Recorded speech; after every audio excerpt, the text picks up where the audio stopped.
pasi pe mawa la famille, makambo ya pasi, makambo ya mawa, makambo ya kolelisa, makambo ya kosala pasi mingi na motema. Kande tolobaka toujours et encore que kolala kolamuka na makambo, kolala kolamuka na ba dossier, kolala kolamuka na ya somo.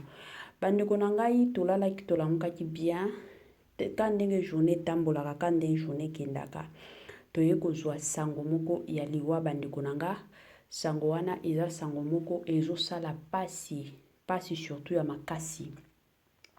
Ngana lobaka toujours ezalaka bien en tant que parent, oboti bana, omona bana na yo ndenge baokola, omona bana na yo ndenge bango pe babali bakomi pe kobota.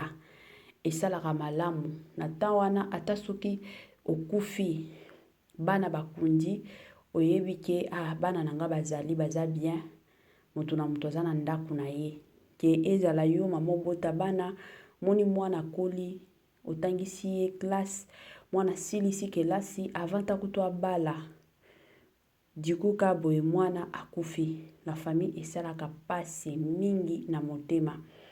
Et aussi la pasi bandeko nanga, yango na lobaka toujours et encore que vanité de vanité, tout est vanité. Na se ya moi, toza balekinzela, na se ya moi, toza bapaya.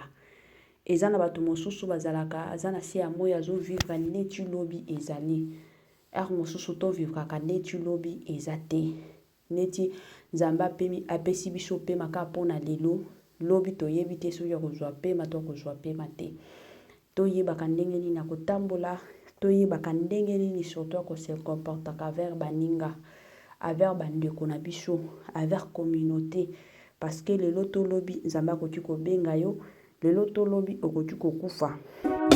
Mama 2024 Gavker to Yelibino solution. Bon a problème ya trompe, fibrome, myome, kyste, règle abondante. Gavker to Zalina solution. Yo oyo kota ménopause atana 65 ans na Gavker oko simba moana. Ebongo oyo etali fertilité masculine. Ma papa to bossani binoté, faiblesse sexuelle, éjaculation précoce, insuffisance des spermes, topé agrandissement de pénis. Bossa moi si et Kimayo, Kimobali et Télémaka bien te. Awa, yo kayango et Télémi.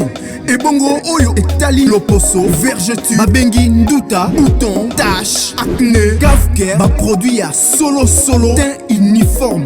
Na 5 jours ya pamba, hôteli, talendenge bimiki toko na feti. Tozalina, gamme complet, ya copacola, ya injection, ya comprimé, na ya suppositoire. Ozalina problème ya hémorroïde, interne, topé, externe, papa, maman, kaka na 2 jours ya pamba, omoni changement total. Pour la maladie, tension, diabète, AVC, topé, obésité, lobico et zali, perte de poids, sans oko ta salle de sport. Kisi ya injection, P comprimé, na Gavker, Bicalibela, Olingi Okima, Suki P mandefu ya pembe, Benga biso na lombango, po awa, tozali na solution moko durable. Ba produit na biso nyoso, ezali 100% naturel, P et salemi, na ba plante, na ba industrie, ya Angleterre, P Allemagne. Benga biso na numéro oyo plus 44 74 05 65 35 48. Gavker, solution ya santé na yo.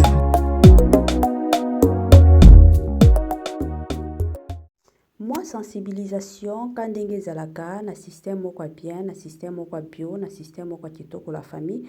Gavker ayeli biso ba solution ya kili Gavker ayeli biso ba solution ya kafu. Balobi na Gavker pika na yo libela, na Gavker okosimba na yo mwana, na Gavker place makambo oyo nyonso etali santé ezali. Na yebite nini tungisaka yo, na yebite nini ezozangisa yo kimia. Soki eza sukali, tension, kolemba, makambo kobota, benga Gavker azawana azosungaka na bandenge moko ya kitoko. Bonjour, bonsoir et surtout bon après-midi. Et cela ne dépendra qu'à l'heure à laquelle vous allez nous suivre. Bienvenue surtout sur notre chaîne Kisongi officielle. Bienvenue na balandi nyonso ya kala.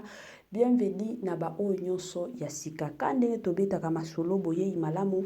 na chaîne na biso eza chaîne oyo toyaka kosala kisongi toyaka kobeta tellement et encore masolo na bakombo ya bato. Donc awa ezalaka nde kotonga matakita, awa totikelaka espace ya motu te, toyaka na bakombo ya bato.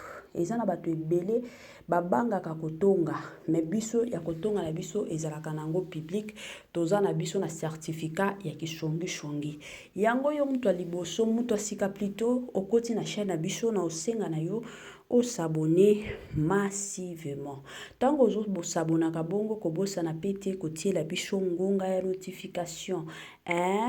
Ngonga wana ezalaka malamu que chaque fois que kisongi officiel abando tiaka ba vidéo ya sika bokozala directement informé na ndenge moko ya malamu penza mingi makasi.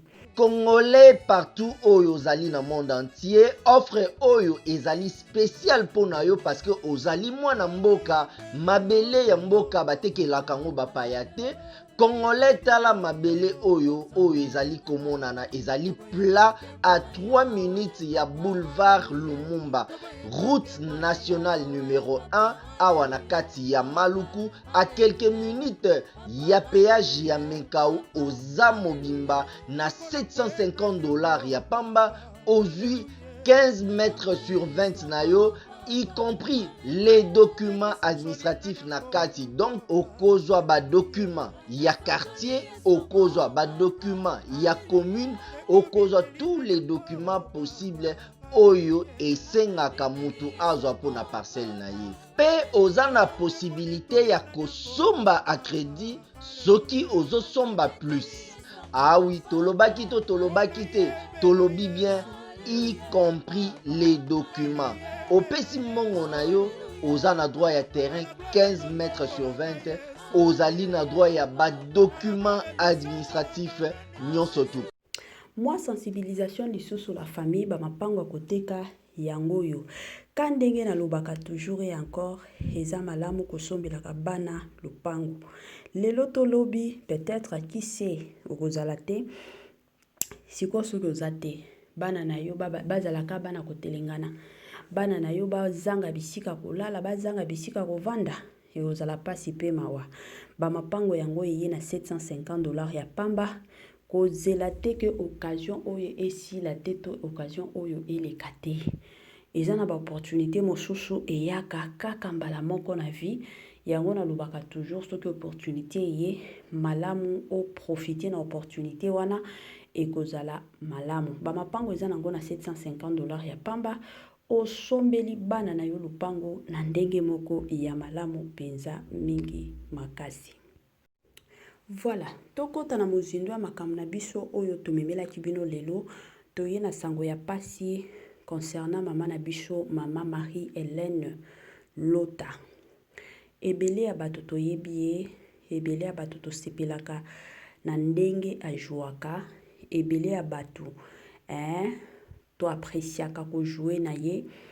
Bandeko nanga kolala kolamukaka lelo dimanche, toye koyoka sango ya pasi ke mwana ya liboso ya mama na biso, mama Marie-Hélène Lota akufi. Mwana na ye ya mwasi ya pas longtemps oyo autaki kosilisa kelasi, kolala kolamukaka boye aye kotika biso bandeko nanga ezosala pasi pe mawa.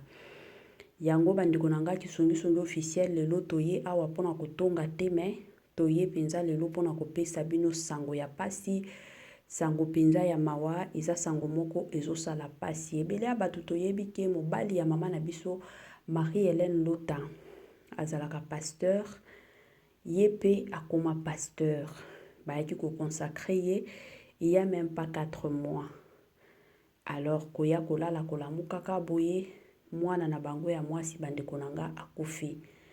Ezosala pasi ya makasi.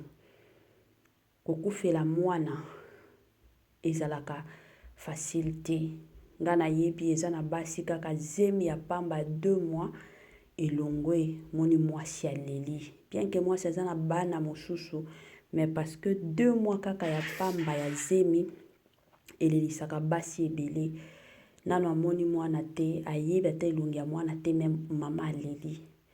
esalaka mpasi. Sikoyo imagine okolisi mwana kekelasi, mwana silisi, déjà bokomi kotalela mwana futur na ye ke makambo ekobanda okende bien, et du coup ka boye mwana ye kokufa esalaka mpasi ye na motema.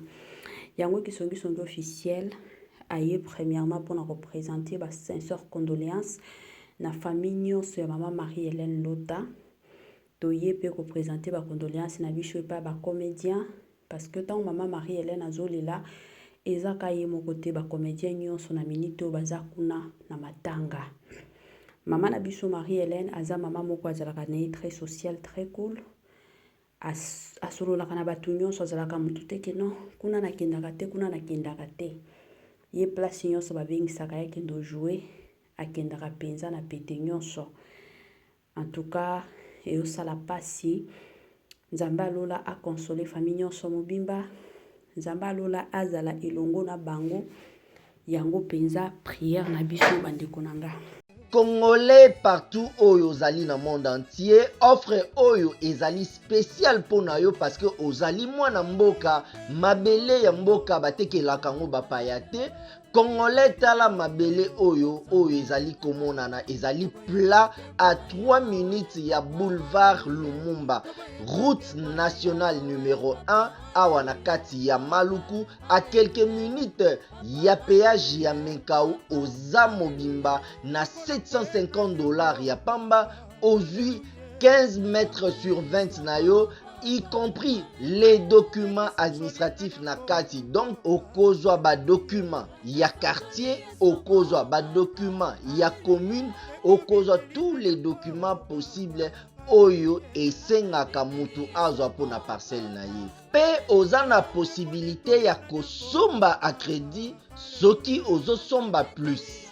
Ah oui, tolobaki to tolobaki te, tolobi bien, y compris les documents. Opesi mbongo na yo, oza na droit ya terrain 15 mètres sur 20, ozali na droit ya ba documents administratifs nyonso tu.